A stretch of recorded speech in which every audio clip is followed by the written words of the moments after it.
At 10:15 p.m., I was sitting at my desk in my home office, my fingers drumming in unconscious rhythm on the polished wood.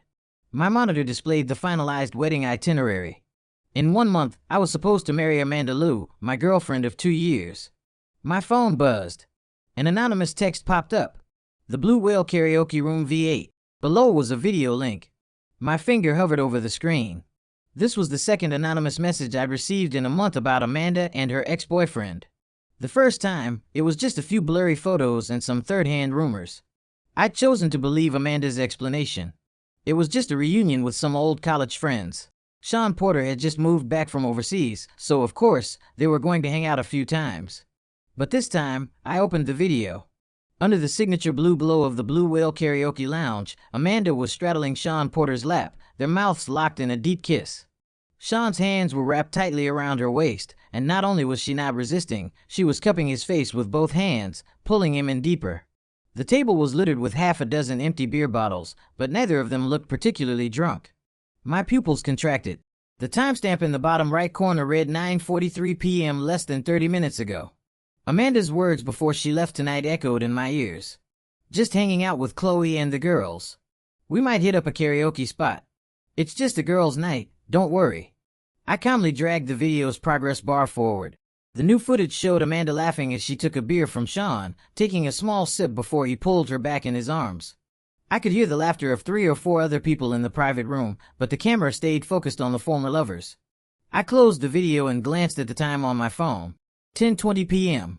Without a moment's hesitation, I forwarded the video to the group chat that included both our families. Then, I posted it to my own Facebook page with a simple caption. Due to irreconcilable differences, the wedding is canceled. Thank you all for your support. 3 seconds after I hit post, my phone began to vibrate uncontrollably. The first call was from my mother. Brandon, she said, her voice laced with disbelief, is that video real? I just got it. You can tell from the background it was filmed tonight. I replied, my voice unnervingly calm. Amanda told me she was having a girls' night. Oh my God. My mother gasped. Your father's right here. We support your decision. The moment I hung up, a call from Amanda's mother came through. Her voice was a sharp accusation. Brandon Cole, what's the meaning of this? Why would you post a video like that in the group chat? Do you have any regard for Amanda's reputation? Ma'am, I said, my voice like ice, before you worry about your daughter's reputation, maybe you should ask her why she was passionately kissing her ex-boyfriend on his lap a month before her wedding. I made a point of using the formal ma'am instead of the familiar term I usually used. It must be a misunderstanding, or maybe someone framed her. Amanda isn't that kind of girl. I verified the video. It's real. There were other people in the room. You can ask them yourself. I glanced at the clock on my computer. It's 10:40 now. Amanda's phone is probably on silent. Otherwise, don't you think she would have called you back by now? I hung up on her tirade. My phone continued to buzz. Friends, relatives, co-workers. Everyone who saw my Facebook post was trying to reach me.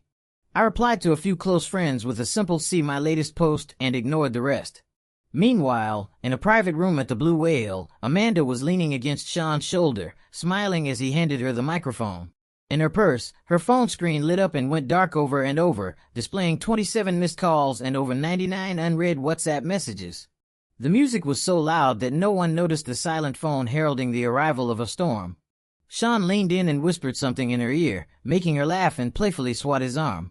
She picked up a beer from the table, completely unaware that her entire life was being upended in the span of a single hour. Back in my office, I began tearing the wedding planning binder apart page by page and tossing the pieces into the trash. My movements were mechanical and precise, just like how I made every business decision. Gather information, analyze the pros and cons, execute decisively. There was no shouting, no throwing things, not even a single tear. It was 11:30 p.m. when Amanda finally saw the notifications on her phone. The color drained from her face. The video and my Facebook post felt like 2 knives plunging into her heart simultaneously. Sean leaned over, trying to see her screen, but she shoved him away violently, grabbed her purse, and ran out of the room. But it was too late. My post had already gone viral among our social circles, and my decision was as irreversible as the shredded pages in my trash can. Amanda's trembling fingers dialed my number, but the call went straight to voicemail. She then called her parents. Her mother answered with a furious tirade. You finally decided to answer your phone? Do you know that Brandon posted the video on Facebook? Do you know that all our friends and relatives have seen it? Mom, the tears Amanda had been holding back finally streamed down her face. The video isn't what you think. Then what is it? Her mother shrieked. The image of you sitting on Sean Porter's lap, making out with him, is crystal clear. Do you have any idea that the Cole family has already officially canceled the wedding? Amanda's mind went blank. Only one thought remained, sharp and clear. She had to see Brandon. Now. Misty Pines neighborhood, please, and step on it. She yelled at the Uber driver, her voice choked with sobs. Outside the car window, the city's neon lights blurred into a watery smear. Amanda clutched her phone like it was a lifeline. The car screeched to a halt at the entrance to the gated community. Amanda threw a $20 bill at the driver and bolted, her heels clacking frantically on the pavement. The night wind whipped away the mingled scent of alcohol and perfume from her clothes, but it couldn't erase the image of the video from her mind. The security guard recognized the bride-to-be and was about to offer a friendly greeting, but he stopped when he saw her pale, panicked face as she rushed past him and into the elevator. The mirrored walls reflected her disheveled hair and smudged makeup. She fumbled in her purse for a compact, but froze when she saw her own reflection. This was the perfect picture of someone caught cheating, wasn't it? The elevator dinged and stopped at the 18th floor. Amanda took a deep breath, trying to calm herself. Apartment 1802 was the condo we had picked out together, the renovations just completed last month. As her thumbprint unlocked the door, she suddenly wished I wasn't home. That would at least give her time to invent a better excuse.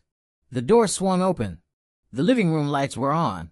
I was standing in the middle of the room. My suit jacket was off, the sleeves of my white dress shirt rolled up to my elbows, revealing strong forearms. In front of me were several neatly arranged cardboard boxes with a few packed suitcases next to them.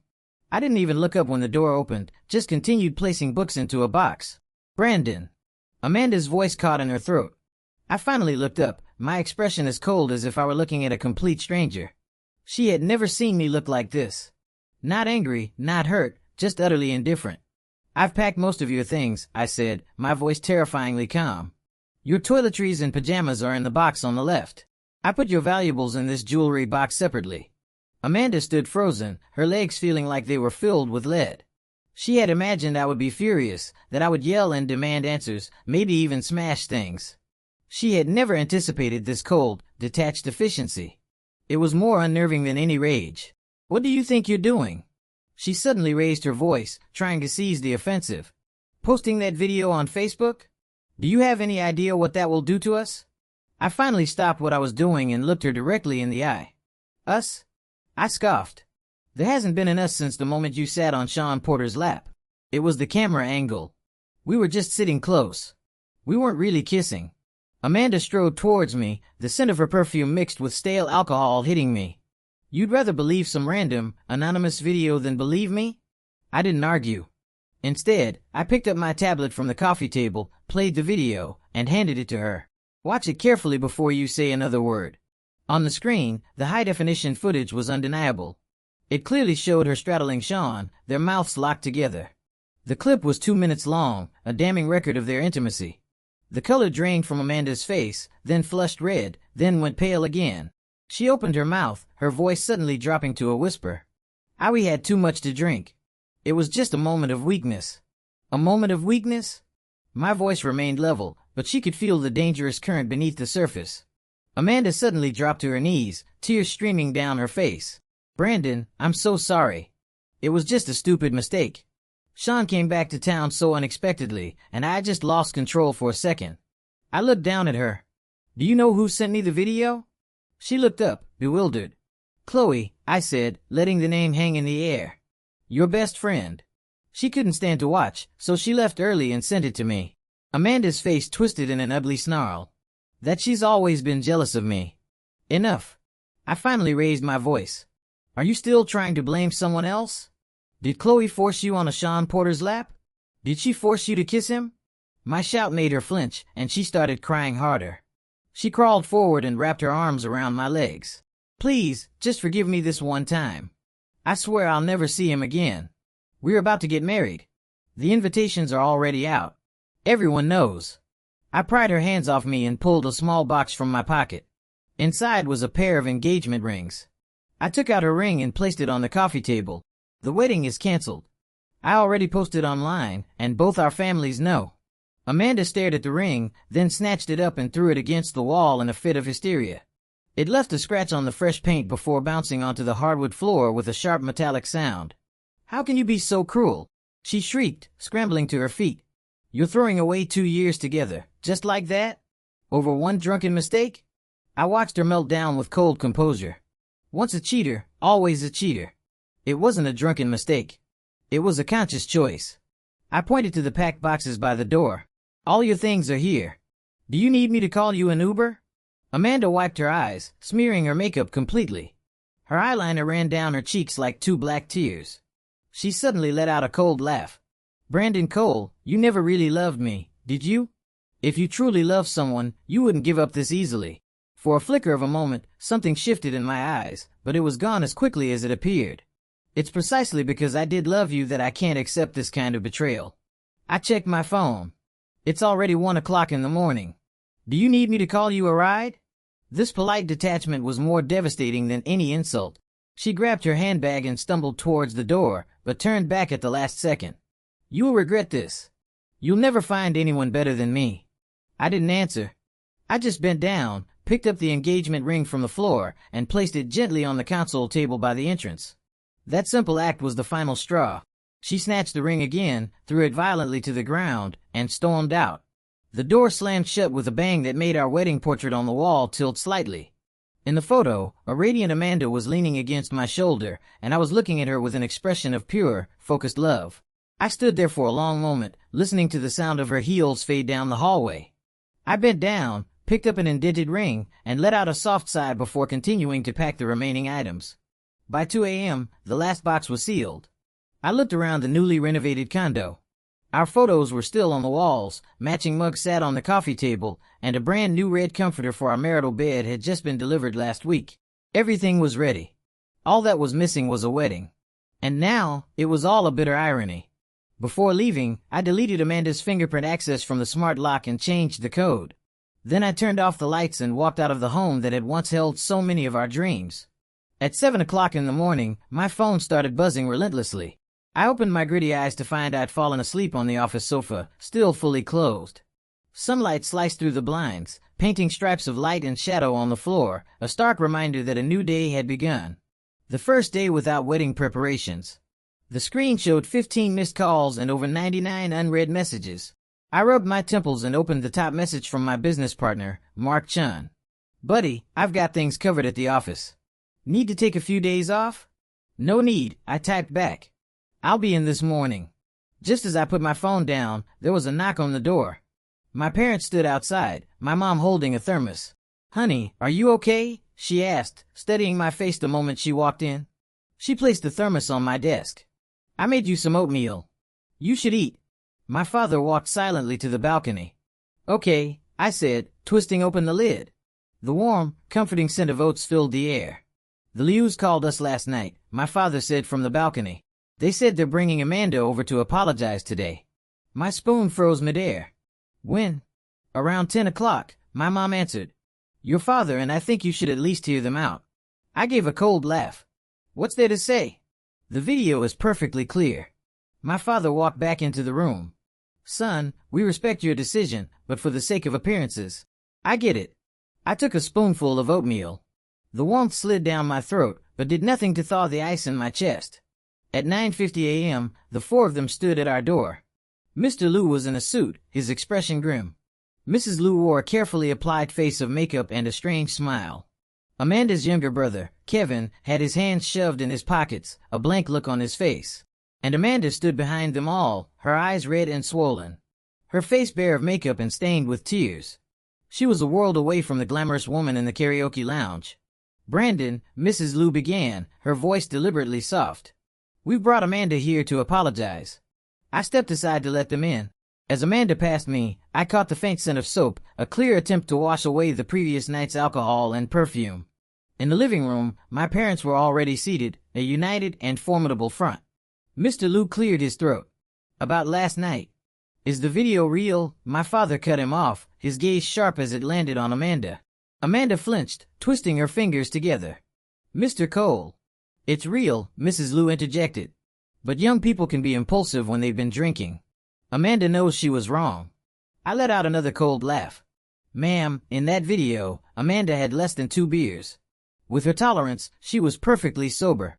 Mrs. Liu's face tightened, but she quickly forced another smile. Brandon, you and Amanda have been together for 2 years.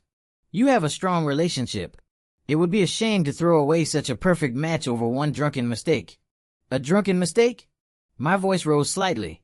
She's been in constant contact with Sean Porter for the last 3 months. Amanda's head snapped up, fresh tears welling in her eyes. I was wrong. I really know I was wrong. She turned to my parents. Mr. and Mrs. Cole, I promise I'll never see him again. I blocked him on everything. My father stared at her coldly. Amanda, in that video, you and that Sean character were kissing so passionately. It didn't look like a moment of impulsive foolishness. That's because Amanda's voice trailed off. We used to date, it's true, but that was a long time ago. A long time ago? Yet you ended up making out. If you hadn't seen my post and rushed home, you two would probably be waking up in a hotel room right now. I snorted. Mrs. Liu shot to her feet. Brandon Cole, what kind of attitude is that? Amanda is here apologizing, and you're still holding it over her head. Mom, Amanda grabbed her mother's arm. Don't. My father stood up as well, his voice calm but firm. Mr. Liu, the Cole family can't accept a daughter-in-law who plays these kinds of games. The statement was like a slap in the face, silencing the three of them. The color drained from Mrs. Liu's face before she suddenly turned and slapped Amanda hard across the cheek. You useless girl. Amanda stumbled, clutching her face, tears streaming down silently. My mother, seeing this, looked uneasy and started to get up, but I put a hand on her arm to stop her. Ma'am, I said, my voice glacial. Are you putting on a show for us? Hitting your daughter in my house? Mrs. Liu's hand froze in midair, her face a mask of embarrassment. Sighed heavily. Well, since you've made up your minds, we'll be leaving. Kevin hadn't said a word the entire time, just stood there tapping at his phone screen. He got up and followed them out. At the door, Amanda looked back at me one last time. Her expression was a complex mix of regret, defiance, and maybe even a hint of relief. After the door closed, my mother let out a long breath. Well, that's over. My father clapped me on the shoulder. You did the right thing. On a matter of principle like this, you can't compromise. I nodded and checked my watch. Mom, Dad, I need to get to the office. Canceling a wedding comes with a lot of loose ends to tie up. I put on my suit jacket and grabbed my car keys. As I walked out of the building, the bright sunlight made me squint. I suddenly remembered that today was the day I was supposed to have my final fitting for my wedding tuxedo. At the elevators in my office lobby, I ran into Sarah Jenkins from the design department. She was holding a stack of files and gave me a slight nod as she saw me. Mr. Cole. Morning. Morning, I replied curtly. Sarah had been with the company for less than a year. We rarely interacted, but I knew she was exceptionally talented. Today, she was dressed in a simple white blouse and a navy pencil skirt, her hair pulled back in a neat ponytail. Her eyes were clear, without a trace of the gossipy curiosity I was expecting. In the main office area, a few employees who had been chatting fell silent as soon as they saw me. I ignored them and walked straight to my office. A pile of documents was already waiting on my desk. On top was the cancellation agreement for the wedding venue. I called my assistant and delegated all cancellation-related tasks to him. At noon, Mark knocked and came in, closing the door behind him. Buddy, you're really calling it off? What do you think? I countered. Mark shrugged. Just checking. Amanda Liu called the company's main line 3 times. The receptionist forwarded the calls to me. My expression didn't change. Block her number. Cold, Mark commented with a nod. But I do the same thing. Meanwhile, Amanda was curled up on her bed, her phone screen glowing with her WhatsApp chat with Sean. She had blocked him last night, but had secretly unblocked him this morning. A message popped up from Sean. Amanda, are you okay? I was worried when you suddenly ran off last night. Amanda bit her lip, her finger hovering over the screen for a long time before she finally typed back. We shouldn't talk anymore. Why? Because of that video. Isn't your fiancé overreacting a little? It's not his fault. It's mine, she replied. We were about to get married. I shouldn't have. Amanda, Sean's reply came back almost instantly. Do you know why I came back to the States? In the 3 years I was gone, I never forgot about you. Amanda's heart skipped a beat. She remembered what Sean had whispered in her ear at the karaoke lounge last night. I came back for you." Her phone suddenly buzzed with an incoming call from her mother. Amanda quickly exited WhatsApp and answered. "Amanda, are you still in bed?" Her mother's voice was sharp. "Get up and get yourself together. Now." After the call ended, Amanda sat in a daze for a while before opening WhatsApp again. Sean had sent a few more messages, the last one reading, "Amanda, give me a chance. Let's meet and talk, okay?" Her fingers trembled as she typed out a reply. "It's over between us. It ended 3 years ago." Then, with a surge of resolve, she blocked his number again and threw her phone to the corner of the bed. Outside, the early summer sun was painfully bright. Amanda hugged her knees and suddenly remembered a winter night last year. I'd been working late and she had brought me a thermos of hot soup. The look of surprise and warmth in my eyes then. They'd been so good together. And now, she had destroyed it all. A week later, on a Saturday morning, I was in my parents' backyard pruning the roses. The clippers made a sharp snip and a fully bloomed rose fell to the ground, its petals scattering in the dirt. "Son," my mother's voice came from behind me.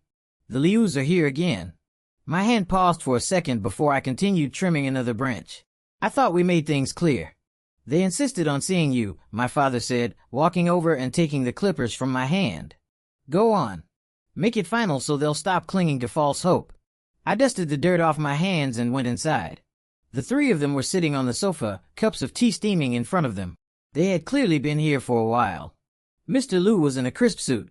Mrs. Liu was meticulously dressed and Amanda wore a simple white dress, no makeup, looking even more haggard than before. Brandon, Mrs. Liu stood up first, her face plastered with a smile. "Sorry to bother you on your weekend." I nodded and sat in the armchair across from them. "What is it?" Her smile faltered. "Well, this past week, Amanda has been crying her eyes out every day. She truly understands her mistake." She nudged her daughter. "Right, Amanda?" Amanda kept her head down, her voice barely a whisper. "Brandon, I've completely cut off contact with Sean. Blocked him everywhere." I didn't respond, just looked at Mrs. Liu. "Brandon," she continued, wringing her hands. "Look, you and Amanda have been together for 2 years. There's a real foundation there, and you're not getting any younger. It'll be so hard to find someone else that's suitable." That line was like a needle prick, making me frown. Seeing my reaction, Mrs. Liu quickly added, "I just mean, you're almost 30. Starting over isn't easy. A beautiful, sensible girl like Amanda is hard to find, and a successful young man like you is a rare catch." "Ma'am," I cut her off. "What exactly are you trying to say?" Mrs. Liu took a deep breath. "We hope you can give Amanda another chance. The invitations have been sent. All our friends and family know. It would be so embarrassing to cancel now." I suddenly laughed. "Actually, I have a suggestion." 3 pairs of eyes turned to me. "Since Amanda and Sean Porter clearly have unresolved feelings and things have already happened, why not just let them be together?" My voice was shockingly calm. "Sean is back from his overseas assignment, works at a financial firm, probably makes at least 6 figures a year. He's a good match, and your families are in a similar social standing." Mrs. Liu opened her mouth, but no sound came out. Mr. Liu's eyes flickered, as if he were seriously considering the idea. "Brandon Cole," Amanda shrieked. "What do you take me for? An object to be passed around?" I looked at her, my eyes like chips of ice. "No, I see you as an adult capable of making her own choices. Since you chose Sean, why are you afraid to own it?" Mrs. Liu suddenly grabbed her daughter's hand. "Amanda, this Sean, is he really as successful as Brandon says?" Amanda stared at her mother in disbelief. "Mom, what are you thinking?" I was just asking," Mrs. Liu stammered, letting go of her hand. As they left, I overheard Mrs. Liu asking Amanda in a hushed voice, "What does Sean's family do? Does he own a house? A car?" After the wedding was officially canceled, I threw myself into my work, as if only constant activity could stop my mind from replaying memories. On Monday morning, just as I reached my office building, a familiar figure stepped out from behind a pillar, blocking my path. Brandon, Amanda was wearing a simple white blouse and jeans, her hair in a ponytail, looking almost exactly as she had when we first met. "Can we talk? Just for 5 minutes." I glanced at my watch. "I have a 9 o'clock meeting." "Just 5 minutes." She grabbed my sleeve, her eyes filled with tears. "Please." I sighed and led her to the coffee shop next door. "I really broke things off with Sean," she said urgently the moment we sat down. That day, it was just a moment of foolishness. I held up a hand to stop her. "Amanda, we're over. No, her voice rose, drawing glances from nearby tables. 2 years together, how can you just end it like that? Tears streamed down her face. I know I was wrong. I really do. You know I have zero tolerance for betrayal. I'm a perfectionist. You know that about me, I answered calmly. Tears clung to her lashes. I'm not tainted. Amanda's hand gripped her coffee cup so tightly her knuckles turned white. Suddenly, her expression shifted. The tears stopped and her eyes grew sharp. Brandon, are you really going to be this cruel? It's a matter of principle. Principle? Amanda scoffed. Fine. If you want to play dirty, don't blame me for doing the same. She lowered her voice. If you don't agree to get back together, I'll tell everyone you have anger issues, that you're emotionally abusive, and that's why. I stood up abruptly. Do whatever you want. I threw some cash on the table for the coffee. Goodbye, Amanda. Brandon, she called after me. I was kidding. I'm sorry. I walked into my office building without looking back. In the elevator, I received a text message. Brandon, I'm sorry. I was just upset. Please forgive me. Amanda, I didn't reply. I just silenced my phone and dove into my workday. At 10 p.m., as I left the office, the warm early summer breeze greeted me. My phone lit up again. It was a message from Sarah Jenkins. I passed by the conference room today and saw you leading the meeting. You look very focused. Good night. Sweet dreams. At the same time, Amanda was sitting on her balcony, her phone screen showing her empty chat with Sean.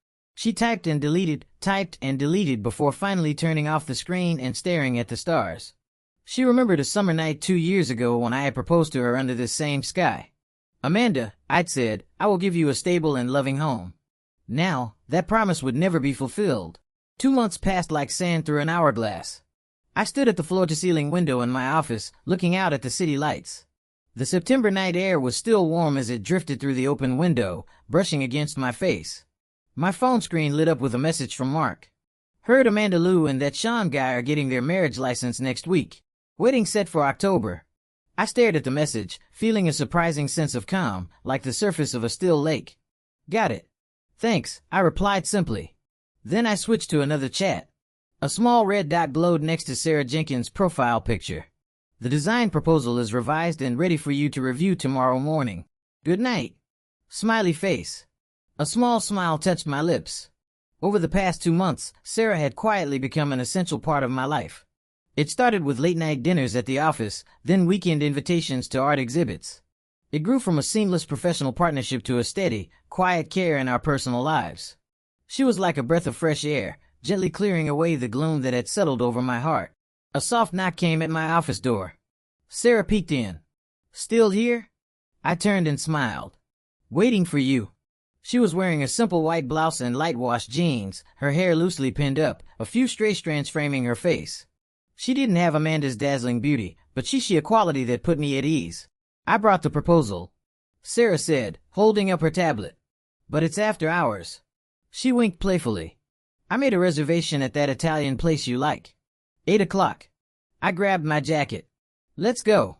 At the restaurant, the candlelight flickered across Sarah's face, casting a soft glow on her features. She was passionately explaining her latest design concept, her eyes shining in the warm light. I realized how much I enjoyed listening to her talk, her calm, measured tone, her unique perspective on aesthetics, even the way she furrowed her brow slightly when she was thinking. So, I believe that minimalism isn't about simplicity, it's about precision. She finished, taking a sip of red wine. Are you even listening? To every word. I smiled.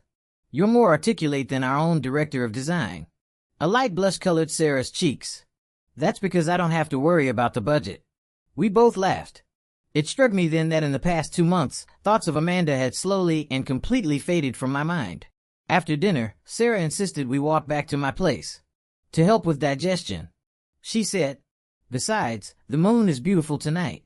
We strolled along the river walk, moonlight shattering on the water surface into a million silver fragments. Her hand brushed against mine, and she didn't pull away. The third time it happened, I gently took her hand in mine. Sarah's steps faltered for a second, but she didn't pull back. Her palm was warm and soft as our fingers intertwined. Brandon, she said softly, I think you know how I feel. I stopped and turned to face her. I do. I'm not rushing you, Sarah said, looking up at me. The moonlight cast tiny shadows from her lashes. I can wait until you're ready. I looked into her eyes and realized that I already was. In these 2 months, Sarah had healed me with her gentleness and professionalism, with her understanding and her patience. The wounds I thought would ache for a long time had, in her company, scabbed over and fallen away without me even noticing. Sarah. I said her name softly. I think I'm all ready. The shrill ring of my phone cut through the quiet moment. I frowned at the caller ID, an unknown number. I almost declined it, but for some reason, I answered. Brandon. It was Amanda's voice, thick with tears. I'm outside your apartment. Please, I need to see you. My body went rigid. Sarah, perceptive as always, noticed the change and gently let go of my hand. Is something wrong? It's Amanda. I said curtly. She's at my place. Sarah's expression didn't change. Do you want me to come with you? I shook my head. You should go home. I'll call you after I've handled this. Okay. Sarah stood on her toes and gave me a light kiss on the cheek. Whatever you decide, I'll understand. It was almost 11 o'clock by the time I got back to my building. When the elevator doors opened, I saw her, Amanda, huddled on the floor by my apartment door. She was in a simple t-shirt and jeans, her hair a mess, a stark contrast to her usually polished appearance. She looked up at the sound of my footsteps, her face streaked with tears. Brandon. She scrambled to her feet. I knew you'd come. I kept a few feet of distance between us. What do you want? Tomorrow. Amanda's voice trembled. Tomorrow, Sean and I are getting our marriage license. Congratulations. I said, my voice impossibly even. No. She launched forward and grabbed my arm. I don't want to marry him. I made a mistake. Brandon, let's run away together. Right now. We can leave this city and start over. I gently but firmly pulled my arm from her grasp. Amanda, you're drunk. I only had a little. She shook her head, fresh tears spilling down her cheeks. Brandon, I've always loved you. That night at the karaoke bar, I don't know what happened. It was like I was possessed. Adults have to take responsibility for their choices. I cut her off. You chose Sean, and now you want to run away the night before you make it official. She swayed as if struck by a physical blow. I just suddenly realized what a huge mistake I made. I looked at her, overcome by a wave of exhaustion. Amanda, do you know what the biggest problem between us is? She shook her head, bewildered. You never understood the meaning of responsibility and choice. I said, my voice quiet, but each word landing like a hammer blow. You chose to betray me, but you couldn't face the consequences. You chose Sean, but you want to run at the last minute. You can't even be honest with yourself. Her face was ghostly white in the dim hallway light. I just made a mistake. No, you're just constantly running away. Go home, Amanda. Tomorrow is an important day for you. Brandon.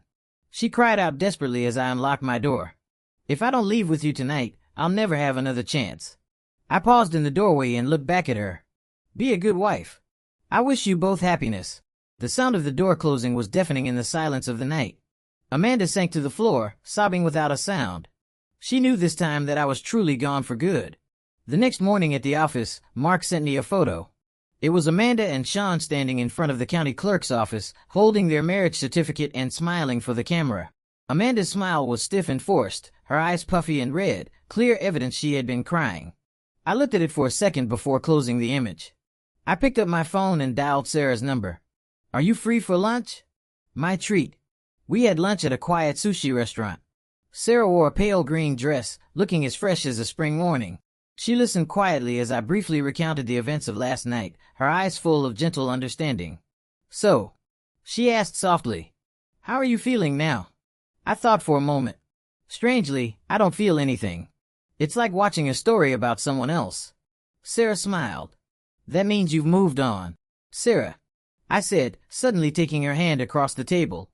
I was trying to tell you something last night before I was interrupted. Her eyes lit up. I wanted to tell you that I'm ready. I said, my voice firm and gentle. Ready to start a new relationship with you. Tears welled in Sarah's eyes, but she was smiling. Are you sure? I don't want you to do this just because Amanda got married. It's not because of her. I interrupted. It's because of you. These past 2 months, you're the one who showed me what a healthy relationship looks like, what mutual respect and support feel like. Sunlight streamed through the window, illuminating our clasped hands. Sarah nodded slowly. Okay, let's give it a try. 2 weeks later, Amanda and Sean held their wedding at the Hyatt Regency. I heard from colleagues that it was a lavish affair, but the bride wore a forced smile the entire time and nearly dropped a glass during the toast.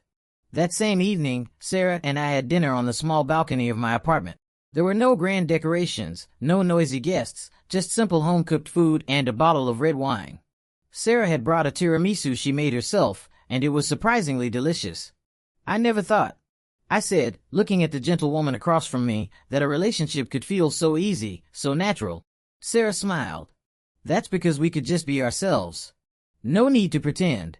Under the moonlight, I leaned forward and gently kissed her.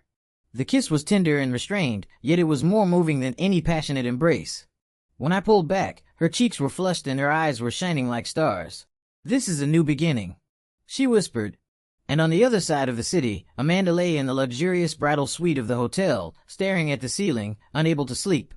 Beside her, Sean was snoring loudly, one arm thrown across her waist, pinning her to the bed. A single tear escaped the corner of her eye and disappeared into the pillow. 2 lives, now headed in entirely different directions. Part 7. A year later, in early summer, Amanda, 7 months pregnant, found a pair of women's panties in the pocket of Sean's suit jacket. They weren't hers. Her fingers recoiled as if burned, and her chest heaved.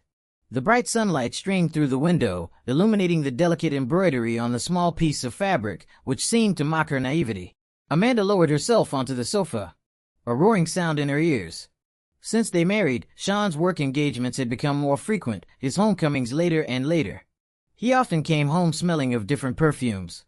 Every time she confronted him, he had a perfect excuse, a female client, a female colleague, even a scent he'd picked up in a crowded elevator. But this time, the proof was undeniable. The sound of a key in the lock startled her. Amanda snatched the panties and stumbled to the entryway. The moment Sean stepped inside, she threw the black lace in his face. "What is this?" Her voice was so shrill it didn't sound like her own. "Did another female colleague accidentally drop this?" Sean froze for a second. Then his expression soured with annoyance. "Were you going through my pockets? Answer me." Amanda grabbed a vase from the console table and hurled it to the floor, where it shattered into 1,000 pieces. Sean's eyes turned cold. "Amanda, remember your place." "My place?" She laughed hysterically. The pathetic, pregnant wife who has to tolerate her husband's cheating. "That's enough." Sean seized her by the wrist. "Don't push it. If you hadn't been so desperate to marry me back then, do you think I would have?" Amanda felt as if she'd been struck by lightning. She began to tremble uncontrollably. "I was desperate, weren't you?" Sean sneered. "Who was it that ran to her ex-boyfriend's apartment the night before our wedding begging him to take her back? If I hadn't taken you in, you'd be a pathetic washed-up joke right now." His words were a knife in her heart. She wrenched her arm free and a sharp pain shot through her abdomen. A cold sweat instantly soaked her back. She doubled over, groaning in pain. Only then did Sean panic. "Amanda, Amanda." The fluorescent lights of the hospital were blinding. The doctor said the extreme emotional distress had caused premature contractions. She had nearly gone into early labor and was ordered on complete bed rest. By her bedside, her mother was wiping away tears while lecturing her on being so foolish. "Men will be men. A little fun on the side is normal," her mother whispered. "You're pregnant right now. Why make such a scene?" Amanda couldn't believe what she was hearing. "Mom, he's cheating on me." "Where's the proof? What does a single pair of panties prove?" Her mother dismissed her concerns. "Besides, if you divorce him now, the baby will be born without a father. How will you manage?" Amanda turned to her father, who stood by the window silent. But his expression said it all. He agreed with her mother. "Amanda," her mother said, taking her hand, "just endure it for now. Wait until the baby is born. Men settle down once they have children." Amanda closed her eyes, silent tears streaming down her face. In that moment, she realized with stark clarity that she was lying alone on the edge of a cliff with no one behind her. Her son was born safely in the early fall. Sean was overjoyed, posting on Facebook, "The Porter legacy continues," without a single mention of the difficult labor. Lying in a hospital bed, Amanda watched her husband hold their baby and accept congratulations from friends and family, her heart turning to ash. She had just finished her postpartum confinement when a blonde woman with a mixed-race little boy showed up at her door. "I'm Lisa, Sean's girlfriend from his time in America," the woman said bluntly in fluent English. "This is our son. He's 3. Amanda stood frozen in the doorway, holding her own 2-month-old infant. The little boy hid shyly behind his mother, but his eyes, they were identical to Sean's. "Sean ran up a huge gambling debt in the States and abandoned us to come back here," Lisa said calmly. "I'm here to get the money he owes us. Otherwise, I'll see him in court." When Sean rushed home, the living room was already a war zone. Lisa presented a DNA report, a birth certificate, and a series of photos of Sean with the boy. The evidence was irrefutable. "You came back here not because you couldn't forgive me." Amanda's voice trembled. "But to run from your debts and your responsibilities as a father." Sean, furious and cornered, snapped, "Shut up. This is none of your business." He shoved Amanda, nearly making her drop their baby. Lisa, quick on her feet, steadied her and then slapped Sean hard across the face. "Are you even human?" Lisa's shout made the windows rattle. "Treating your own wife and child like this." The family imploded. Sean finally agreed to pay child support on the condition that Lisa take the boy and return to America immediately. Amanda sat in a corner throughout the entire ordeal, clutching her baby, feeling like a bystander in the ruins of her own life. That night, Sean came home drunk to find 2 suitcases packed and waiting by the bedroom door. Amanda stood there holding their sleeping son, her face devoid of expression. "I want a divorce." "What did you say?" Sean squinted at her. "I've had enough," she said, her voice unnervingly calm. "I'm taking the baby and moving back to my parents' house tomorrow." Sean burst out laughing. "Your parents? You think they'll want you back? Damaged goods with a baby in tow? Who would want you?" Amanda didn't answer. She just gently patted her son's back, turned, and went into the guest room, locking the door behind her. The divorce was surprisingly swift. Sean wanted the house and the car. He showed no interest in his son. Amanda returned to her parents' home with a 2-month-old baby and was met with 2 grim faces. "You really got a divorce?" Her mother's voice was sharp. "The child is so young and now he has no father. What are you going to do?" Her father sat on the sofa chain-smoking in silence. "I can support myself and my son," Amanda said, holding the baby tighter. "How?" Her mother scoffed. "Can your salary even cover a nanny? If you don't work, where will the money come from?" The following months were a living nightmare. Her mother's daily complaints about her being damaged goods and a burden were constant. Her father found excuses to be out of the house as often as possible. Worse, her mother began arranging dinners with a string of eligible men. "Mr. Roberts is an executive at a public company. His wife passed away last year," her mother whispered in the kitchen. "He's in his 50s, but he's stable and has a thing for younger, pretty women."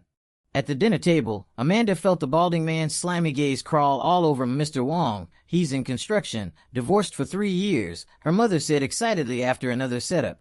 "He made it clear he doesn't mind that you have a child as long as you take good care of him and his daughter." Amanda finally snapped. "Mom, I am not a piece of merchandise." "Then what do you want?" Her mother shot back. "To live here with your child forever. What would the neighbors think of us?" The argument ended with her father slamming the door on his way out. 3 months later, when her mother arranged yet another blind date, this time with a wealthy widower who explicitly stated he was just looking for a nanny and a stepmom, Amanda broke down completely. Enough. She smashed a teacup on the floor. "I would rather be homeless with my son than marry a man like that." "Then get out now," her mother screamed hysterically. "Stop embarrassing this family." That day, Amanda packed her bags and moved with her son into a small apartment near her office. The rent took up most of her salary, but for the first time in months, she could breathe. The day after she moved, an old friend texted her. "Did you hear? Brandon Cole and Sarah Jenkins are getting married next month." Amanda stared at the screen, unable to move. Brandon, the man who had once loved her so deeply, was now going to be someone else's husband. She opened the photo her friend had sent. It was a Brandon on one knee proposing to Sarah. Sarah, in a simple white dress, was smiling with pure happiness, and the love in Brandon's eyes was so palpable it seemed to leap off the screen. Amanda closed the photo. She remembered 2 years ago when Brandon had proposed to her in the very same way. Back then, she had believed that happiness would last forever. Late that night, after her son was asleep, Amanda pulled out an old photo album. She looked at a picture of herself and Brandon, tears falling silently onto the page. They were smiling, the backdrop a clear blue sky over a beautiful lake. Brandon had once told her he wanted to show her all the beautiful sights in the world. Now he was about to fulfill that promise with another woman. On the day of the wedding, Amanda found herself taking an Uber to the hotel. She hid in a coffee shop across the street watching the guests arrive. Brandon stood at the entrance in a perfectly tailored suit, his smile warm and genuine. Sarah was breathtaking in a white gown, the picture of elegance and grace. They looked perfect together. Amanda touched her own tired face, her hand resting on her still soft belly. She picked up her son and quietly left. 3 years flew by. Brandon and Sarah's daughter was now a lively, adorable 2-year-old. With the support of his father and Sarah's uncle on the board, Brandon was appointed CEO of the company. Sarah had been promoted to Associate Director of Design. Their careers and their family were thriving. On weekends, the family of 3 often went for walks in the city's Central Park, enjoying their time together. On this particular Sunday afternoon, the sun was warm and bright. Brandon was pushing the stroller while Sarah walked beside him, her arm linked through his. They were laughing and talking when Brandon's steps faltered. On a bench up ahead, a familiar figure was giving a small child a drink of water. Amanda. She was much thinner than 3 years ago. Her face was makeup-free and etched with exhaustion, but her eyes held a new sense of calm. Her little boy was squirming restlessly, and Amanda was patiently coaxing him to drink. Brandon instinctively tightened his grip on his wife's hand. Sarah followed his gaze and immediately recognized Amanda. She gave her husband's hand a gentle squeeze, a silent gesture of understanding and support. As if sensing she was being watched, Amanda looked up. For a brief moment, their eyes met and time seemed to stand still. Brandon gave a slight, formal nod of acknowledgement. A complex emotion flickered in Amanda's eyes before she quickly picked up her son and hurried away, her back straight, her figure looking small and solitary. "Should we go say hello?" Sarah asked softly. Brandon shook his head. He lifted his daughter out of the stroller and kissed her soft cheek. "No. Let's go home."